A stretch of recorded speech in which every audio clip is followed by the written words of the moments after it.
क्या आप जानते हैं कि इन तीन अल्फाज का मतलब क्या है? हालेलुया, आमीन, होशाना। ये तीन अल्फाज अक्सर हम इबादत में सुनते हैं।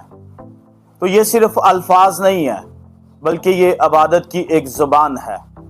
हालेलुया इब्रानी जुबान का लफ्ज हलल, जिसका मतलब है हम्द, तारीफ, सिताइश, और या का मतलब है खुदा, यानी खुदा की हम्द हो, खुदा की तारीफ हो, खुदा की सताइश हो। आमीन का मतलब ऐसा ही हो।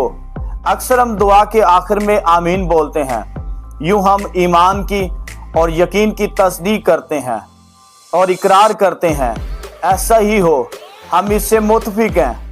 और फिर तीसरा लफ्ज होशाना, इसका मतलब है हमें बचा, हमें नजात दे। तो मेरे अजीजों, अगर आपकी इस वीडियो से बरकत मिली है तो आमीन लिखिएगा और हमारे चैनल को सब्सक्राइब करें, लाइक करें, शेयर करें, ताकि ऐसी बाबरकत वीडियोस आप लोगों तक पहुंच सकें। खुदा आप सबों को बरकत दे। आमीन।